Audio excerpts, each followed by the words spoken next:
CigarClub podcast all up in your ear. Talking all that good you wanna hear. Stogies, bourbons, and everything in between. Griff and Pugh are not experts by any means, so sit back and light one up. Make sure you got something good in your cup. Happy smoking, now enjoy the program. Thank you for being part of the CigarClub fam. What's up, Cigar Club family? Welcome back to another episode of the Cigar Club podcast. I'm Pugh, and along with me, as always, is Griff Howie.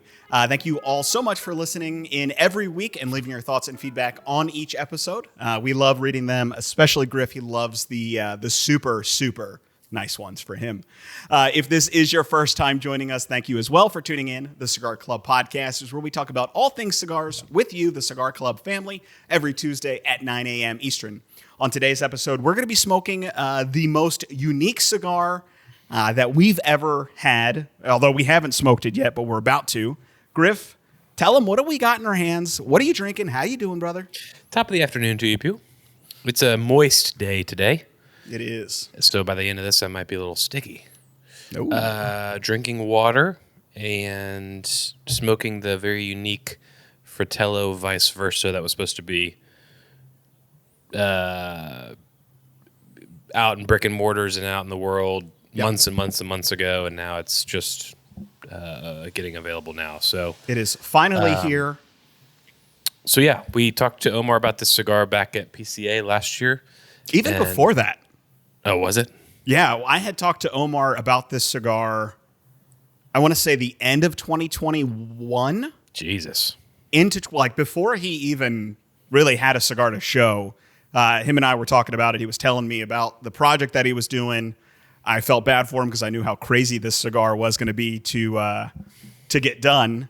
And then we sat down with him at PCA and got the first iteration, the first blend, or the blend rather, with the bands on and everything like that. Originally, these were supposed to be late 2022 release, and then due to the difficulty of what this cigar is, got pushed back a little bit as he made sure the quality control for this cigar, which is a nightmare. We'll get into that, but was good to go. This thing's like a mini dumbbell. He calls it a Churchill, and it's got weight to it. It's a big old boy. Weight. Yep, it's got a big old band. Now, I will have to say I am confused on where to start. So the plan here, folks, I'm going to smoke the full-bodied side, and Pugh's going to smoke the mild. But hear me out.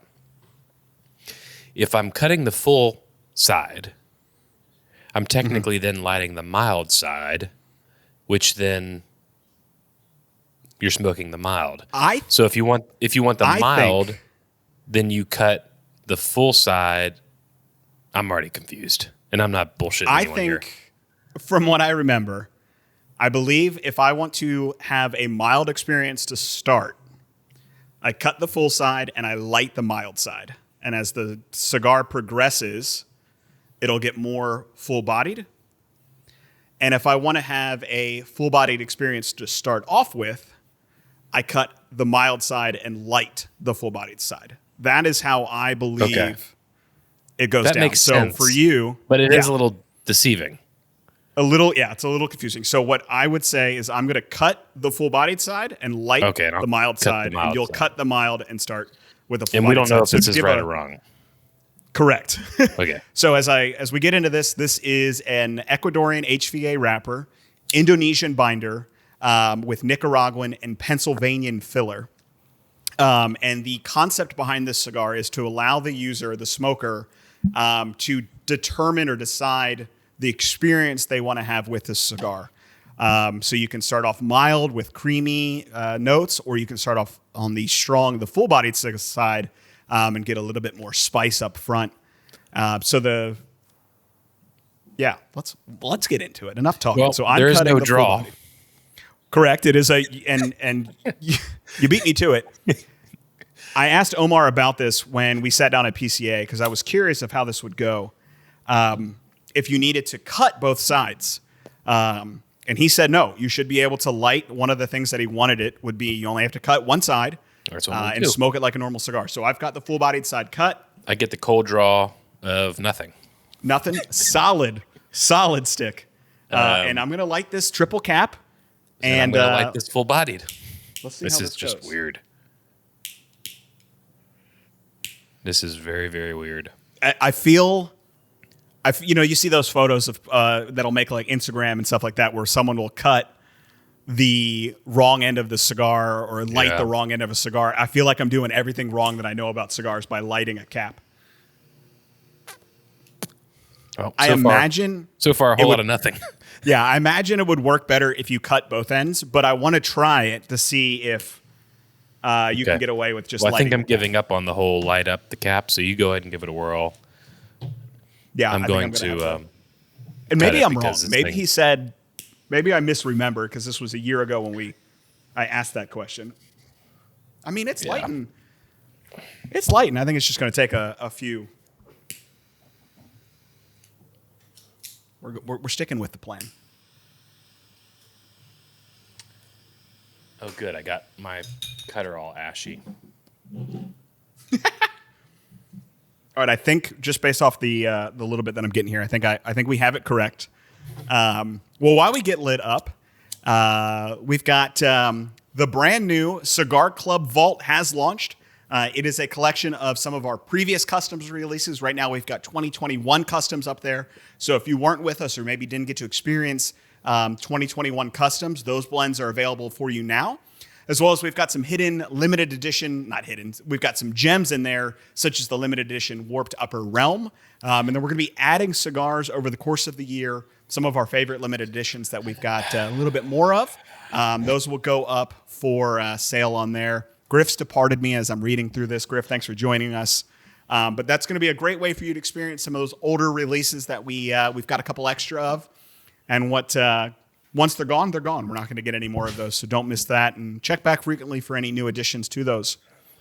But a little bit more details. This is a Churchill. It's a 7x52, MSRP of $15, and he only created 2,000 boxes of 12 cigars, and we were fortunate enough to get our hands on some of these for y'all. So you may see these in your box. Obviously, some of you don't like full-bodied cigars or maybe mild cigars, so you won't see this. And then if we do have any extra of these, look for those, throw those on the vault so you can experience these cigars, or look at your local brick and mortar, see if they've got them. Meanwhile, I've gone through 2 lighters to get this bitch going. All right, so lighting the cap, good to go. So it didn't take much to get into an open draw where I'm not, sucking on a milkshake through a straw. That's what I'm doing currently.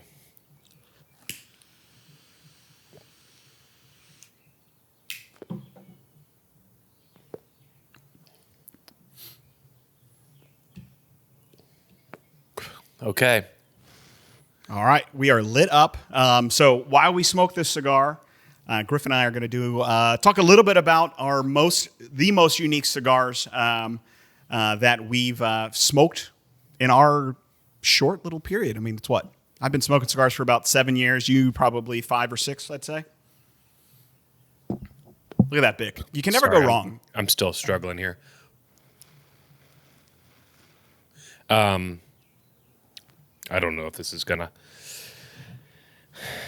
hang with me or not. What was the question? I'm sorry. No, I was just saying we're going to talk about some unique cigars that we've smoked as well as some that we haven't smoked. We've got Ramsey in the back. He threw together a list of some unique cigars, and we could probably talk about some of those unique cigars that we've smoked along the way as well. So I'm lit up. Definitely, I think I got it right. I am getting more creamy notes off the front here.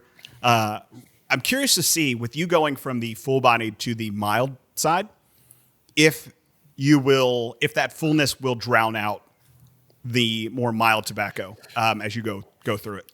I got to tell you, I'm not getting a whole lot of anything currently, which I hate to say, but it is what it is. Draw is iffy. Smoke output is not great. No issues here. And it's flaming hot. So I might give it a second to cool down. Well, let's while you do that, let's jump into the number one here. First one that Ramsey's got on the screen, and he'll be we're going to challenge him. We're going to have him throw these up on the podcast. So if you're watching on YouTube, you can see what we're talking about here. But number one that he pulled up as far as unique cigar is the Fuente Opus X BBMF. Among the least encountered and sought after shape is the Fuente Opus X BBMF. It stands for Big Bad Motherfucker. And it has one of the longest looking pigtails to it, little perfecto on the one end. It's essentially a figurado on steroids. It's a 6.5 by 64. And this thing is crazy. Usually you can only find it at the Casa Fuente Lounge in Las Vegas or the Ashton Cigar Bar in Philadelphia. I imagine they probably pick up one of these in the if you went and toured the Fuente facility in the Dominican Republic. They've got some crazy Vitolas. Badass looking cigar. It is super cool. It's a piece of art. And usually it says they go for $150 to $200. I would never smoke that. That's granted, steep. I would never pay for it, but if I would, someone handed this to me, unless they're smoking it with me, Sure. that cigar is too cool to show off with just, I can't imagine how difficult. There's probably like one or two rollers that have the ability to put that cap on. You wonder if it comes in like a coffin or anything to protect that. It also kind of sucks that you have to cut that. Looks like a solid inch or 3/4 of an inch of the cigar off. But I mean, that's some talented rollers there, folks. That is insane. I love when people visit the Fuente factory. They've got a section somewhere in the facility that's literally a cabinet or a humidor full of unique shapes and sizes. The football's there. This one's probably there. Wow. Gorgeous footband. Does not come in cellophane. That is a beautiful box. That is a no, there's one. Cigar. There's one in a coffin. Holy hell. Graham's going to make me throw up. He's moving on the webpage so much. It'd be great content. So yeah, that's a beautiful cigar. I would definitely smoke it. I mean, if I had $200 to blow and I wanted to blow it on that versus booze, I would consider it. Yeah. But when you're in Vegas and stuff like with some purple top. Yeah. When you're in Vegas, money's not a factor. No. Even though not at all. It should be. But I'd rather buy this than spend $200 in a slot machine or a roulette table. 100%, because that's going to be gone, down the drain. Exactly. 5 minutes. Yeah. So, considering it's at the Fuente Lounge in Vegas, I don't gamble. So, I would definitely put the $200 towards that, for sure. Now, how does it perform and, what does it taste like is another story. I'd be does it taste pretty like pissed a if it normal was a fucking whole lot Opus? of nothing. But yeah. So when I was talking, I'm going officially back to, lit here. Oh, just for good. the record. Can you notice any immediate upfront spice? Or are you still looking to? Yeah, there's no spice at all. No. Maybe I fuck. Maybe we did it backwards. I hope not, because that is if us two idiots did it wrong, then we might be the only ones on earth that do it wrong. But I'm getting a ton of smoke output. I want to say I have it right, just because I am getting nice creamy notes. It makes sense. It's not an upfront spice or anything like that. Yeah, I mean, to me, this is not full bodied whatsoever. I mean, granted, I'm only a half inch in, but no noticeable spice or full bodiedness. When Omar first told me about this project, I had to bite my tongue because it wasn't coming to fruition quite yet, and just a little discussion that he had with me. I immediately went and asked him about how the hell is someone going to roll this cigar? Yeah, because there are plenty of blenders out there who I think immediately of Kyle, who has purpose when he makes a cigar. He is hands-on. It is not, give me this tobacco and roll it for me. He is there telling the roller where he wants the specific leaves in the cigar to give the experience that he's looking for. And the same thing goes for this one. This isn't a cigar you can just say, hey, throw together for me. Yeah. You have to be hands-on through the entire rolling process, blending process, telling where you want the layer, the specific tobacco to be in the cigar to be able to get that medium, mild in the beginning, full at the end, or vice versa. Oh, look at that. You. And so I know part of the reason why this cigar was delayed a bit was because of that quality control. You've got to basically sit down with each roller, show them what they need to do, where it needs to go, and then be involved or have oversight in that process so that they know when they hand this cigar off to the person putting on the cap, they need to know where, because the caps are different. You've got a double Connecticut cap on one end and a normal looking cap on the other end. They need to know which end to put which cap on. Then not only is it there, but when you get this over to the people that put on the bands, they need to know which way the band faces. There are so many extra steps added in this. I know Omar maybe got a couple gray hairs that he took off. Jeez. But this project is not one for the faint of heart. I know he put in an enormous amount of time, effort, energy to get this cigar just right. Yeah. And it's really great to finally see this. What the hell is that, Ramsey? I'm just imagining just like initial discussions at the factory and talking to the rollers, and they're like, what the fuck are you talking about? Yeah. Yeah. Are you crazy? We don't do this. As far as I know, this is the first person or the first cigar to accomplish this feat. Yeah. I mean, I've never heard of it. For good reason, because this was not an easy task.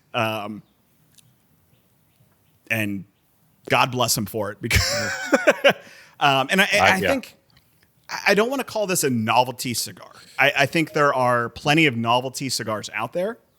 I think this cigar is designed to be, I don't want to say like an eye-opening experience, an experiment for the cigar smoker to really just see how much tobacco. Not a lot of people will smoke a Connecticut followed by a Maduro followed by a Connecticut, because it's a lot of cigar. You may not have time for that. And so most people can't really just sit down and dissect a cigar that way. And so you've got it in one unique package here to really just see the difference in tobacco and kind of the flavors that you can get with different tobacco and that experience. Yeah. I mean, I don't know. In my opinion, you got to, which I probably wouldn't do because these are rather large, but smoke a full on the full. Oh, and then. Or no, probably smoke a full on the mild side, which could take you like an hour and a half or, maybe 2 hours. I don't know, total cigar or smoking time. And then flip it, smoke it again. It's like, oh, God. I mean, because otherwise it's like, 4 hours. This cigar, I'll never experience the other half, in a sense. Sure. I mean, I suppose it's going to go from full and it'll, lighten up in theory, but I'll never experience the go from what you're doing from mild to more full-bodied, which is sometimes a typical cigar in general. But you could cut this bad boy in half. Yeah, I mean, you could. I think it would go against it, but you could turn this into 2 cigars since both ends are capped. Mm-hmm. That could be fun. All right, so I talked about it while I was talking earlier. Ramsey pulled up. What the hell is this? This seems insane. I've never seen this one. Fuente Opus X Chili Pepper. I would buy this in a second. For over $70, I would 100% buy this at $70. It has, for anyone that isn't looking, one end looks like a normal Perfecto, and then it tapers off into what I can only describe as a jalapeno. Looks like an elf's shoe. That's a great way to describe it. It is predominantly all ligero of premium-aged Dominican binder and filler tobaccos with a Dominican Rosado wrapper that is found on the normal Opus X cigars. That is all me. It is a smoky profile with flavors of cedar, cinnamon, leather, red, and black peppers. I would smoke that. I would all definitely day. smoke this. I mean, that's my profile all day long. I could see this cigar being a little bit too campfire-y, though. I don't care. That's another one. I don't want to cut that cap off. No, because then it's just a normal Perfecto. Yeah, but it's all ligero. So at least it's a different blend. That's a powerhouse, folks. I mean, I would love to smoke that cigar. Where can you get them anywhere? I have never seen this one before. It says that you can only find them for sale individually. So I imagine this is one they make 100 cigars, and probably Casas Fuente and the Fuente factory probably has these. That is wild. I've never seen that one before. Yeah, that's badass. I mean, having that next to the Big Ben motherfucker, whatever it's called, would be really cool. Would be really cool. I imagine this one full meal before, during, and after, or else you're bombing. Are you getting any distinguished notes on the mild side of the vice versa? Right now, it reminds me of an upped Oro, Fratello Oro. It's creamy, cedary. The reason why I say upped is Oro tends to just be like cream and cinnamon for me. This has a little bit more body to it than just the regular Oro. I will say, pretty damn good construction. Granted, I was just holding that ash up there. So yeah, I mean, I'd give that a solid construction score. For lighting a cap, which still felt incredibly wrong, I'm surprised that I didn't need to relight it after that initial. Once I could tell it was lit, I haven't had to touch it back up. Oh boy. God, I can't imagine just teaching someone how to roll this cigar. Yeah, I mean, it's kind of like you got to use Ligero on the full side and then almost like stop but not stop because it could just because you don't want this. Yeah, you got to like overlap Dud them out, a little bit, right. kind of like fading in a song for like a DJ. Yeah. You can't just hard switch a song. You got to kind It of would be fade cool one to in and cut out. this open, although it would probably Yeah. look the same. But or at least watch them roll it. But number 3 on the list is the LFD Double Ligero Chisel. I have smoked Ligero. this cigar. You've smoked it? Yeah. Oh. I've smoked this one and the LFD Caputo, I believe is what it's called, or Chapter 2. Interesting.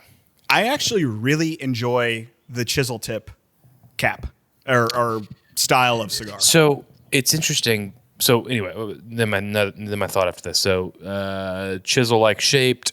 After chewing on a traditional torpedo-shaped cigar during a long drive in the DR, Gomez noticed the cigar developed a flattened profile at the head by the time he reached his destination. It was an effect to rather liked, and thusly he put his rollers to work copying it. Full-bodied, peppery, and potent. Classic chisel size. Didn't know there was a classic chisel size. 6x54 for $10. Can't beat the price, but this chisel tip head that we're speaking about is literally what you and I spoke about yesterday with the actually maybe mistaken.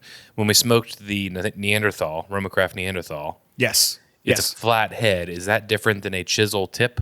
Yeah, so the flathead that we smoked on the Neanderthal is a traditional rounded cap, but just flat. Okay. Whereas this one comes to not a pyramid because it's not a tight point, but it tapers towards the end, and then it's that flat cap. And the idea behind this one, and it actually worked for me, you can just pinch it off like you could normally do, with a regular cigar. But actually, this one I find to be a little bit easier to get that cap off, which you're going to say most people don't have issues. You don't have an issue pinching the cap off, but it's almost like a designed V-cut, where the V-cut kind of channels the smoke versus just having that full open cap. The chisel tip does that with you just being able to pinch it off. Yeah, to me, those are harder to pinch off than just a normal triple cap. I mean, for like a chisel, I would feel like you'd want to like use a punch or something. Which I really, suppose I you mean, could. I'm not. We've talked about this before, and I'm not the biggest fan of like a perfecto or a pyramid. Me either. Just because I tend to have issues with the draw, and I need to cut it further down the cap than I normally would towards the shoulder or into the shoulder. But the few that I've smoked, I'm not the biggest fan of the Double Ligero just because it's a little bit more of a full-bodied cigar than I prefer. But the Chapter 2 that I smoked, I really enjoyed the draw that I got from it. Yeah. Little update here. Pretty much the same profile. I don't really have anything on my stomach because I wanted to gauge how full-bodied this is. So that's kind of my rule of thumb is don't eat anything on a full body. I mean, I kind of enjoy it, which is weird and psycho. Seeing if it gets you or not. Yeah. Little free buzz. And there's not, at least to me, there's nothing. There's not a whole lot of strength, if any, to me. I'm actually impressed how quick this is burning. I'm already an inch in what, 20 minutes? Smoke output's a lot better. Yeah. Draw is great. And yeah, I was really hoping for like some spice and some cinnamon and just dark heat, if that makes sense. Sure. But so far, I have not gotten any of that. Yeah, and on this one, and granted, we're just into it, I don't think I would pair this with anything. Sparkling water, regular water. I don't.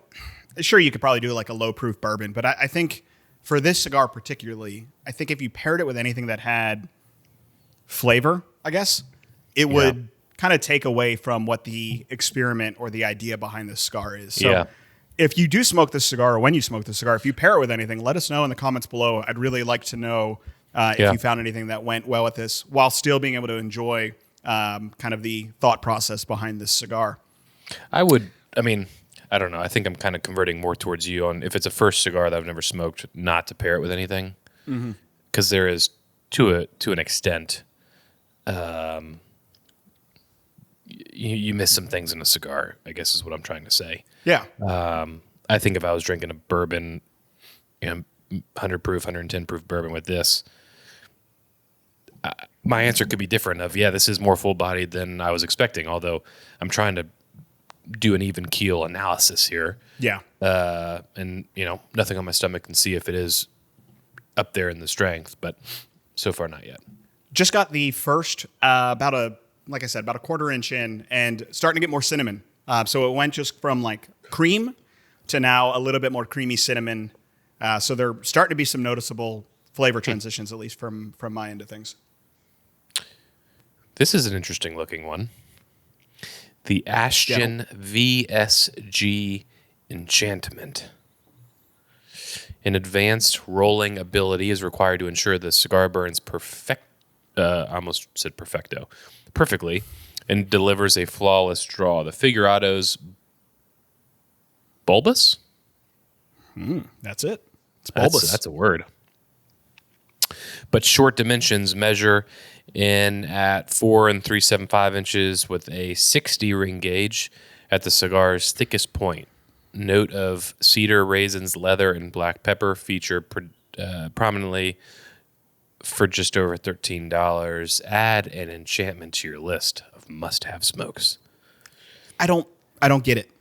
Yeah. It looks like a normal Perfecto with a little bit larger on one end. Out of all of them, I mean, it's only $13 too, but I wouldn't seek this out. Granted, it could be a phenomenal cigar. The regular Virginia Sun-Grown is great. I just don't see... I mean, maybe if you like Perfectos or short stories, this would be up your alley. But I don't see the point in having it grow larger on one end. Yeah. I mean, maybe it drastically changes the profile or the smoking experience of the cigar. But I think I'd rather just have like a normal Perfecto. Now there is, and with all of these cigars, I think most of it is I'd be drawn to the craftsmanship of it, knowing how difficult these cigars are to roll and blend would probably add to the enjoyment of the cigar. But at $13, I'd smoke it. I'm not really going to be the Fuentes are a little bit more extravagant. The chisel tip a little bit more extravagant. But I always stress out about lighting these things. Yeah. Anytime I have that very small tapered end that I'm lighting for the Perfecto, it's usually I light it, I get like a puff out of it, there's no smoke, and I'm basically lighting it until I get to the actual cigar before I get any draw or flavor from the cigar. It really stresses me out. I mean, the new foundation I smoked is it opened up beautifully and it was flawless, but I don't know, it seems 50-50 if this thing's gonna out of the gate perform correctly and you won't have any lighting problems or construction problems. When that happens, it's amazing, but I'm always like, God damn, this thing's probably not gonna get lit up. What did I smoke the other day that was a... You smoked that Davidoff weird thing. Yes, that's what it was. Yeah, I smoked the Davidoff Traveler 2022 limited edition, which was a Perfecto. Yeah. And just not like I said, I had to light it. I wasn't getting any draw. It wasn't really burning. The idea is, it starts to light the cigar and it burns in normally afterwards, but it never does for me. And I don't know if I'm doing it wrong or if that's just kind of the nature of the beast, but they give me more headache than they're worth. Some of them are great. I enjoy the short story. You know, once it gets into it, it's great. But that first initial quarter inch just is a headache for me. I like and I long don't stories. really need a headache. What's that? I like long stories. I couldn't think of anything off the top of my head. There's no joke for that one. Oh, the flying another one. pig. Have you had any of No. the League of... Oh, really? No. That thing just looks like a beast.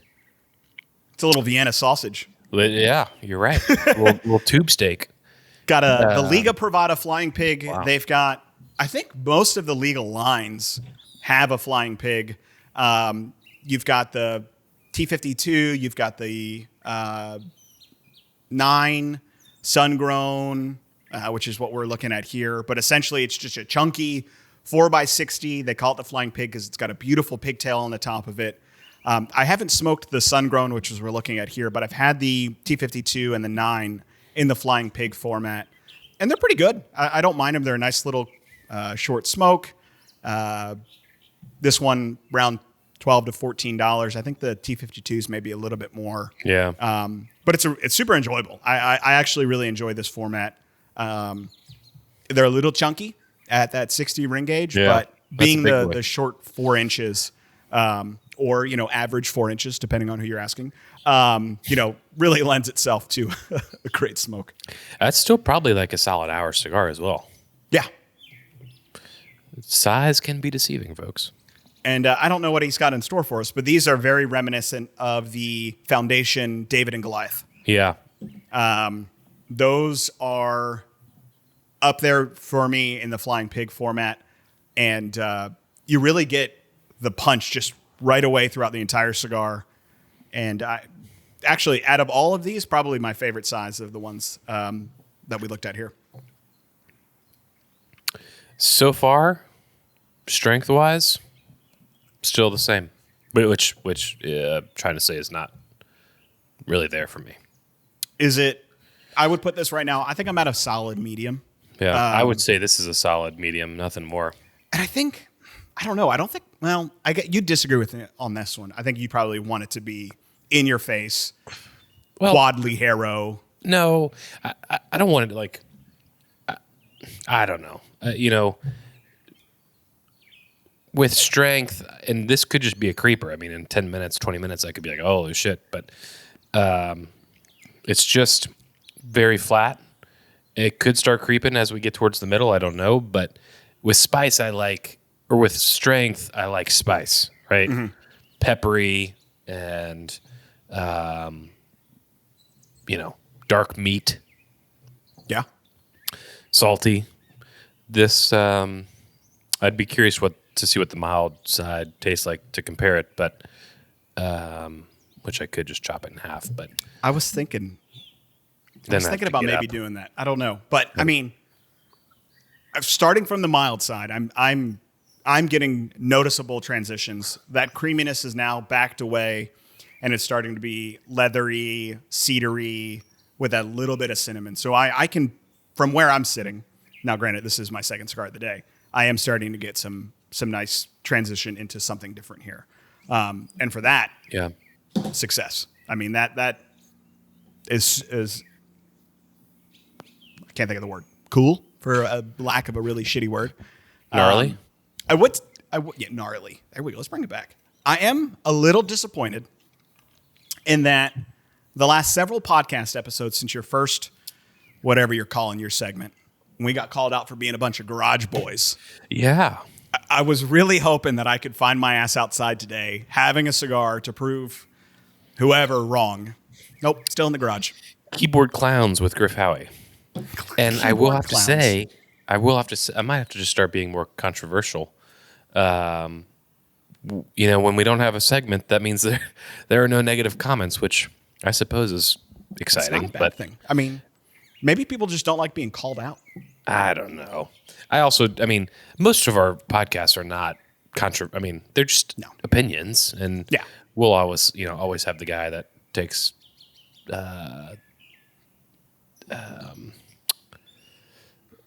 just gets upset. Takes it too serious? Yeah.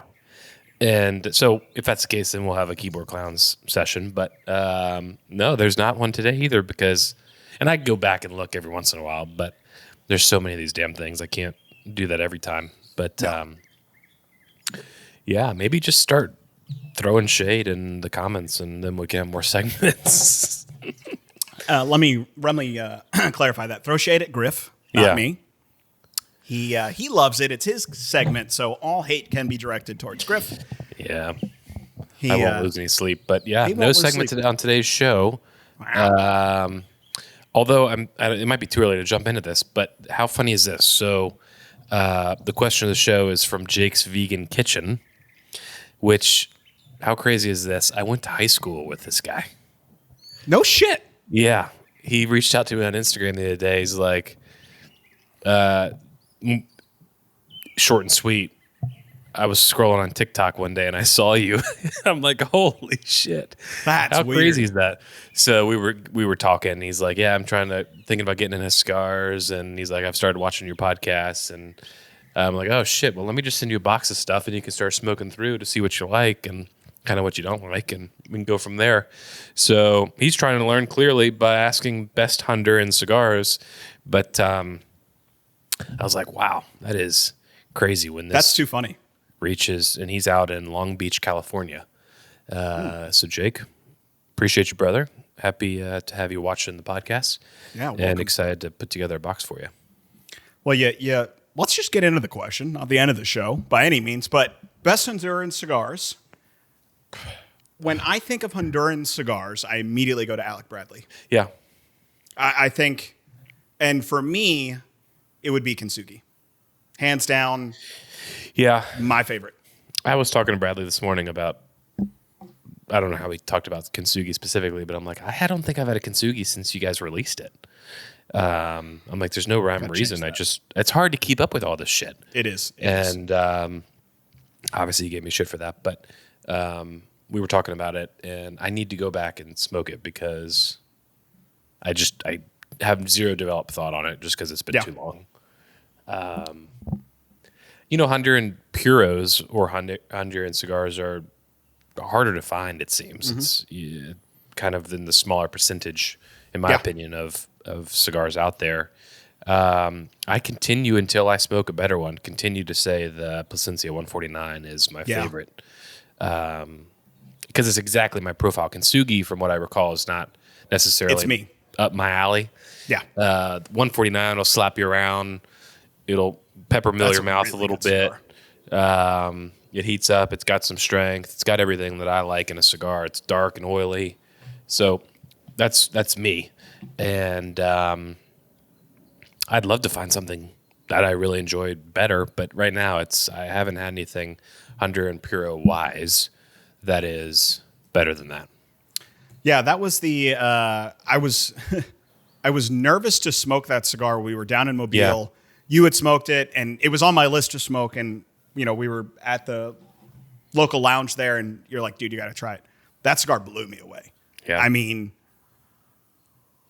it was creamy, it was spicy, it was full-bodied, but not full strength. Another really good one on the topic of Honduran cigars coming out of Fratello, Balancing Act 3. That is a Honduran Puro that we made with Omar, Honduran Habano wrapper, Honduran binder and filler. That's a really good one. We still have some. I'm checking here. Yeah, we still have some on our site. That was a really good Honduran Puro and the first Honduran Puro that Omar had ever done. So it was really cool to work with him on that one through the Balancing Act series. For me, though, Honduran Tobacco, Jake Vegan Kitchen, is some of the most aromatic and we talk about room notes. I think it puts off some of the best room notes out of any of the tobacco, Dominican, Nicaraguan, African, wherever. Yeah, I agree. It's to me, when I first started smoking cigars, I had this stigma. I only want to smoke Nicaraguan cigars. Yep. DR cigars just don't do it for me. They're just chalky and they leave this coat on your mouth, blah, blah, blah. And honestly, I would have to go back and look at the past several cigars. I don't know what the ratio is from, country to country per se. Mm-hmm. I'd be curious to know because, hell, it could be flipped at this point. I mean, I smoke a lot of stuff from the DR for sure. Honduras, maybe Not even as more much. than Nicaragua. I don't know. But it's kind of I like the was whole thinking the same tide thing. has shifted on, Nicaragua, Honduras to DR. Now it's DR, Yeah. maybe Honduras, then last but not least Nicaragua. I don't know. But it's Yeah, interesting. I mean, I was same journey with you. Found what I loved in Nicaraguan tobacco, and really, through the journaling of what I liked, or to learn what I liked and what I didn't like. Everything that I was smoking was Nicaraguan or that I liked, and the Dominican ones were just they didn't do it for me. Yeah. And then over the years, especially with us working with Ostos out of La Isla, I find myself, predominantly smoking Nicaragua or Dominican cigars now. Yeah. It especially as more people start to work with Ostos, we're constantly smoking through blends for projects. I don't want to say Dominican's taken over as like my new favorite region. I still think my favorite cigars come out of Nicaragua. Yeah. But I'm with you on that. the Dominican Republic is certainly starting to inch closer to being top dog for me. Yeah. I'm with you on that. For sure. Any update. Any update on this? Oh, you took the band off. I took the band off. I was at I could have scooted it up, but I didn't feel like it. I would say just under the half-inch mark. It's no longer creamy. Any of that cream that I had initially is gone, so I can safely say that we did do it correctly, or my palate's shot and I'm an idiot. So if I'm wrong, whoops. But coming into the halfway mark here, no longer creamy. It's now what I would expect out of just like a solid medium cigar. No strength, which I'm happy for. Perfect construction. I still just hark back as I smoke this cigar and think about the sweat and stress that the production of this cigar made. It's enjoyable for, if nothing else, for knowing the appreciativeness of the difficulty of this blend. Yeah. I don't wish to partake in any of those conversations of how complex this would be. Because he had to work with, if memory serves, he approached several different factories with this project. Yep. And he went through a lot of no's before he found Yep. someone that was willing to take on this project. Because you have to think, if you're in a large factory, they are rolling cigars all day long and constantly outputting 500 cigars, whatever it may be per roller. When you give a cigar like this to a group of rollers, their production is now slowed down. Oh, yeah. And these rollers get paid by cigars. So how many cigars they make every day is what they get paid for. Yeah. So if you have a cigar that, a pair of rollers that can produce 1,000 cigars a day or 500, and they're now capped at 100 cigars a day because it takes longer, you're cutting into, how much money they're making that day. So there was a lot that went involved into finding the factory and then finding a group of rollers who were experienced enough. I don't know, whatever went into as far as how many they were making a day, but you certainly weren't be able to produce this at the volume you normally could. Yeah. Yeah. Talented rollers for sure. Mm-hmm. Talented rollers for sure. Any other that didn't make the list? Is there anything that comes to your mind? I know you don't normally smoke unique Vitolas. Granted, there's not too many out there, but is there any cigar that comes to mind that you've smoked that would fall under a unique category? The one that just came to my mind, it's unique in a flavor perspective, not a Vitola, is Warped Chinchale. I don't think I've had a cigar with that much floral note to it. Yeah, Ever. That's like smoking a damn bouquet of flowers. Mm-hmm. Once you light it up and get into it, it's like, if you don't think of floral, then you're not smoking Chinchale. Yeah. And I would like to make a correction. In a previous podcast episode, I said Companion was the first cigar that Kyle from Warped rolled at La Isla. I was wrong in that. It was actually Chinchale. And I forget about, I always think of Warped and their portfolio, and I forget those two specifically. I for whatever I think reason, of Colmena and GR88 and Corto, but Chinchale, and that's been another cigar like Kensuke. I've not smoked it, and Companion, Same. both. It's been a long time, but Chinchale, that floral note is amazing. I remember when we first got those in, I smoked it and I was like, what the hell? So unique. Like, not only is it unique for warped profile, but it was also unique for what we had smoked at the time out of La Isla. Yeah. It was unlike anything that I've smoked. And I would actually say anything unlike I've smoked since. Like, I haven't had anything that is that florally in a cigar. Only one that comes to mind. That would be my most unique cigar, probably. On the Vitola piece, nothing really there that is coming to my mind in terms of, chili peppers and chisels and all that. I haven't smoked it. I have an LFD football that they do for the Super Bowl. So each year, LFD puts together a football cigar. It's, it looks like a normal cigar. It's not a big thick one like you've got from like Fuente or anything like that. But on the wrapper, it has like a Connecticut, and then they'll have lines like the lace of a football. And they make those each year, and they only sell them in the host city that the Super Bowl, or the host state that the Super Bowl is being held in each year. So I have one, I think 2021 or 2022. I didn't know. Should have grabbed it, should have smoked it, but we got the vice versa here. Super cool. I honestly, I don't know. It's crazy to me to think that you've got a second, wrapper and then a third wrapper with the laces. Yeah. Cool piece. Crazy. It's another piece of art. I mean, exactly. And they've got some beautiful, LFD specifically has some beautiful, unique Vitolas and wrappers and tertiary wrappers and all that jazz. Yeah, they really do. I've seen them. I've never purchased or smoked one. So I should smoke it one podcast just for the novelty of it, but that'd be fun. Maybe the most I want to know cigar. Let's do. Always got to do a giveaway, and I want to know in the comments below what is either from the ones that we've talked about here, or maybe one that you've smoked. What is your dream unique cigar or your favorite unique cigar that you've smoked? Let us know in the comments below, and we'll pick a winner, and we'll send out a 3-pack of the Vice Versa once we get these bad boys in a few weeks. I also will tell you, I've been using my handy dandy as I let this fall on my finger and burn myself. My little kickstand.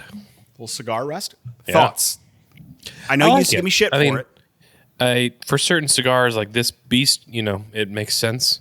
It also depends what I'm doing. Sometimes I'll never put down the cigar. You know what I mean? Yeah. But if I'm out here in computer or whatever, I obviously have to. But yeah, it's nifty. I have used it a couple times and will continue to do so. I'm just particular. Like, I don't like when I have to put my my cigar on the ashtray and it's covered in ash. Maybe it's windy or it's a public ashtray. And then I use mine a lot if I'm going over to like a friend's house, like, their outdoor barn or whatever. There's not really a place for me to set my cigar, and I'm probably ashing in like a beer can. Throw it there. It does its job. Well, it's good to have fire in a barn too, so it's always nice. Outside the barn. Thank you.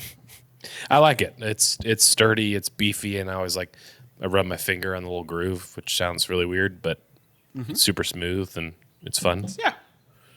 So and keeps your cigar. And it's got a little felt bottom, so I don't know. We have these on the site if anyone wants to pick one up. It's a nifty little tool. I keep mine, shove it in my case. It's there all the time, traveling with my case, Or if you're golfing, I know you can get like clips to clip to your golf cart. Set this bad boy down while you're taking your 350-yard drive. Yeah, I do 410, but yeah.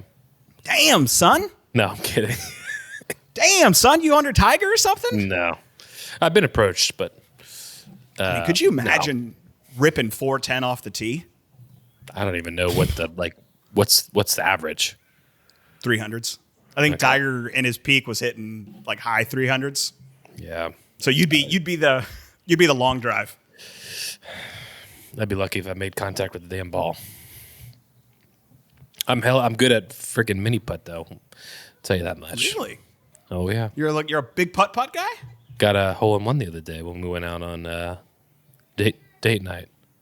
Oh, that's it. Are you a Do you like those crazy putt-putt courses where the damn windmills picking your I ball do. up and throwing I do. This one didn't have any crazy things. It was just hard. There was holes on like hills, so you had to continue to hit it up. And I get there so was three. frustrated. There was 3 courses, and we picked the second one. It was me, Meg, and my brother and my sister-in-law. And I'm like, hopefully this isn't like 1 to 3, 3 being the hardest, because this course is hard. Everything was a par 3 or par. Yeah, hell, they might have been par. No, I think they were par 2s. No, they had to have been 3s. And we were all doing like 5 and 6. I mean, my brother was obviously the best out of the group, but we all got a hole in one somewhere in the course, which is cool. But yeah, I like when it goes through tubes and comes out the other tubes and Happy Gilmore style.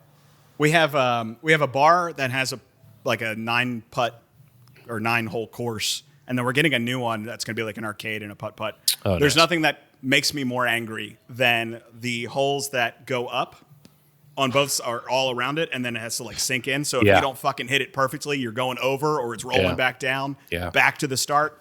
Yeah. No. Yeah, the one we used in when we lived in Maryland, we'd fly down and see my grandparents in Pensacola, and when we lived in Pensacola, we'd go out there at Orange Beach, kind of a touristy area, and they had 3 or 4 holes, and then at the bottom there were 3 or 4. Sometimes they would shoot out in the opposite corner. Sometimes they would shoot out directly into the hole. There's one that's as good. a kid, I'm like, oh, this is freaking awesome. Yep. Yeah, those are you always like before you putt, you go look, see which hole you want to hit in, see where it comes out at. Yeah, exactly. Was your hole in one the 18th? Did you win a free round? No, they didn't do that. The 18th is always the one that takes your ball. It gets pushed into a cabinet or whatever.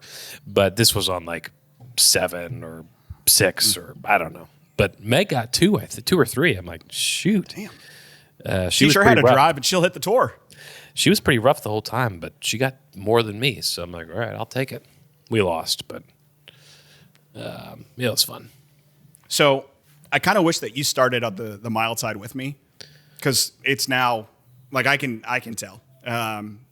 So I'm wondering if maybe the full just kind of your expectations for the fullness was maybe a little too much, and then and it's kind of just drowning out as you transition into that more mild side. But no creaminess. It's now starting to be more leather, more that jerky that you were looking for. Yeah.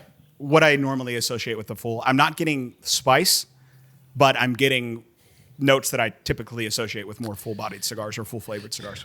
This has not changed whatsoever, unfortunately. So I don't know. But I mean, also, not every cigar is for everyone, so there's nothing wrong with that as well. This was great. This was fun. I've been holding on this literally for almost a year now, since PCA in June. So with this actual podcast in mind, we've been waiting for these to officially get launched so we could smoke this and do this podcast. So I'm glad to finally get to experience this.